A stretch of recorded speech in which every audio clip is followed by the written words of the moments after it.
ಭ್ರಷ್ಟಾಚಾರ ಎಷ್ಟು ಮಿತಿ ಮೀರಿದೆ ಅನ್ನೋದ್ರ ಬಗ್ಗೆ BR ಪಾಟೀಲ್ರು ಕಾಂಗ್ರೆಸ್ ಶಾಸಕರೇ ರಾಜೀವ್ ಗಾಂಧಿ ವಸತಿ ನಿಗಮದಲ್ಲಿ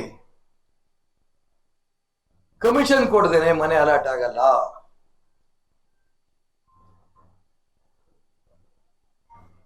ಮತ್ತೆ ಅವ್ರು ಹೇಳ್ತಾ ಇದ್ದಾರೆ, ನಾನು ಹೇಳಿದ್ದಕ್ಕೆ ಇನ್ನೂ ನಷ್ಟಿಕಾನಾಗಿರ್ತೇನೆ. ನಾನ್ ಪತ್ರ ಕಳಿಸ್ದೆ, ನಾಲ್ಕು ಪತ್ರ ನನ್ನ ಕ್ಷೇತ್ರಗಳು ಮನೆ ಕೊಡಿ ಅಂತ. ಕೊಡ್ಲಿಲ್ಲ ಮನೆಗಳು. ಯಾರೋ ಗ್ರಾಮ ಪಂಚಾಯತಿ ಸದಸ್ಯರು, ಯಾರೋ ಗ್ರಾಮ ಪಂಚಾಯತಿ ಅಧ್ಯಕ್ಷರುಗಳು ಕಮಿಷನ್ ಕೊಟ್ರು ಅಂದ ತಕ್ಷಣ ಮನೆಗಳು ಕೊಟ್ಟಿದ್ದಾರೆ ಅಂತ ಬಹಿರಂಗವಾಗಿ ಹೇಳಿದಾರಲ್ಲ. ಮತ್ತೆ ಯಾರು ಕಮಿಷನ್ ಕೊಟ್ಟು ಮನೆ ಹಾಕ್ಸ್ಕೊಂಡ್ ಬಂದಿರಂತ ಬೆಳಿಗ್ಗೆ ಟಿವಿ ನೋಡಿದೆ ನಾನು. ಆ ಗ್ರಾಮ ಪಂಚಾಯತಿಯವರು ಹೌದು ನಾವು ದುಡ್ಡು ಕೊಟ್ಟು ಮನೆ ಹಾಕ್ಸ್ಕೊಂಡ್ ಬಂದಿದ್ದೀವಿ ಅಂತ ಅವ್ರು ಹೇಳ್ತಾ ಇದ್ದಾರೆ.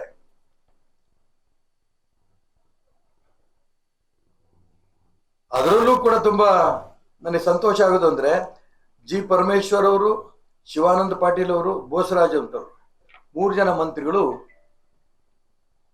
BR ಪಾಟೀಲ್ರಿಗೆ ಬೆಂಬಲ ಸೂಚಿಸಿದ್ದಾರೆ. ಮುಖ್ಯಮಂತ್ರಿಗಳು ಇದ್ರ ಬಗ್ಗೆ ತನಿಖೆ ಆಗ್ಬೇಕು ಅಂತ ಹೇಳಿದ್ದಾರೆ.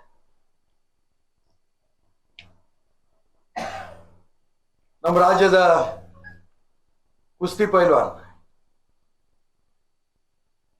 DK ಶಿವಕುಮಾರ್ ಅವರು ಹೇಳ್ತಾ ಇದ್ದಾರೆ, BR ಪಾಟೀಲ್ರು ಹೇಳ್ತಾ ಇರೋದು ಸುಳ್ಳು, ತನಿಖೆನೂ ಆಗಿಲ್ಲ, ಇವರೇ ತೀರ್ಪುಗಾರರು. ಇಂಥವ್ರು ಉಪಮುಖ್ಯಮಂತ್ರಿ ಆಗಕ್ಕೆ ಯೋಗ್ಯರಲ್ಲ. ನೇರವಾಗಿ ಬ್ರಹ್ಮಾಂಡ ಭ್ರಷ್ಟಾಚಾರ ಈ ಕಾಂಗ್ರೆಸ್ನಲ್ಲಿ ಆಗ್ತಾ ಇರೋದು, ಸರ್ಕಾರದಲ್ಲಿ ಆಗ್ತಾ ಇರೋಂಥ ಸಂದರ್ಭದಲ್ಲಿ ಕಾಂಗ್ರೆಸ್ ಶಾಸಕರೇ ಈ ರೀತಿ ಹೇಳಿದ ನಂತರ ಅದಕ್ಕೆ 3 ಜನ ಮಂತ್ರಿಗಳು ಕೂಡ ಬೆಂಬಲ ಕೊಟ್ಟರಂತ ಸಂದರ್ಭದಲ್ಲಿ ಮುಖ್ಯಮಂತ್ರಿಗಳು ಇವತ್ತೇನೋ ನೆನ್ನೆನೋ ಹೇಳಿದ್ದಾರೆ, ನಾನು ರಾಯಚೂರು ಹೋಗ್ತೀನಿ, ಅಲ್ಲಿ ಕರೆಸಿ ಮಾತಾಡ್ತೀನಿ ಅಂತ. BR ಪಾಟೀಲ್ ನಾನು ಅಲ್ಲಿಗೆ ಹೋಗಲ್ಲ, ಬೆಂಗಳೂರು ಹೋಗಿ ಭೇಟಿ ಮಾಡ್ತೀನಿ ಅಂತ ಹೇಳಿ ಎಲ್ಲರೂ ಭೇಟಿ ಮಾಡ್ಕೊಳ್ಳಿ, ನನ್ನ ಸಂಬಂಧ ಇಲ್ಲ. ಆದ್ರೆ BR ಪಾಟೀಲ್ ಅವರು ಏನ್ ಧೋರಣೆ ತಗೊಂಡಿದ್ದಾರೆ, ಮತ್ತೆ ಅವ್ರು ಹಿಂದೆ ಸರ್ಕೋಬಾರ್ದು, ಯಾವುದೇ ಒತ್ತಡಕ್ಕೆ ಮಣಿಬಾರ್ದು, ನಾನು ಅದನ್ನ ಹೇಳೇ ಇಲ್ಲ ಅಂತ ಮತ್ತೆ ಹೇಳಬಾರ್ದು. ಇದೊಂಥರ ಕಾಂಗ್ರೆಸ್ಸಿನ ಜಾಯಮಾನ ಇದೆ. ಅದಕ್ಕೋಸ್ಕರ ಇದೇನು ಮನೆ ಹಂಚೋದು, ಬಡವ್ರಿಗೆ ಹಂಚೋದು ಮನೇನ, ಅದರಲ್ಲೂ ಕಮಿಷನ್ ತಿಂತಾರೆ ಅಂತಂದ್ರೆ ಇವ್ರ ಮಕ್ಕಳು ಮರಿ ಉದ್ಧಾರ ಆಗ್ತಾರ? ಇದು BR ಪಾಟೀಲ್ ಹೇಳಿರೋದು ಅವ್ರ ಕ್ಷೇತ್ರದ್ದು. ಇಡೀ ಕರ್ನಾಟಕ ರಾಜ್ಯದಲ್ಲಿ ಎಷ್ಟು ಈ ರೀತಿ ಆಗಿದೆ?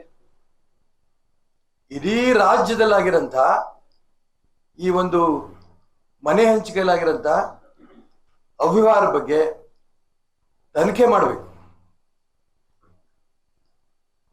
ಯಾರೋ ಸಿಟ್ಟಿಂಗ್ ಜಡ್ಜನ್ನು ಬಿಟ್ಟು ತನಿಖೆ ಮಾಡಿ ಹೊರಗೆ ತಂದು ಯಾರ್ಯಾರ ಅಧಿಕಾರಿಗಳಿದ್ದಾರೆ, ಇದರಲ್ಲಿ ಜಮೀರ್ ಅಹಮದ್ ಅವರು, ಇವ್ರ ಪಾಲು ಎಷ್ಟಿದೆ,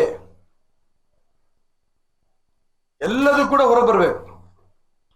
ಈ ರೀತಿ ತನಿಖೆ ಆಗಬೇಕು ಅನ್ನೋಂಥ ಒತ್ತಾಯವನ್ನು ಕೂಡ ನಾನು ಈ ಸಂದರ್ಭದಲ್ಲಿ ಮಾಡೋದಕ್ಕೆ ಇಷ್ಟಪಡ್ತೇನೆ.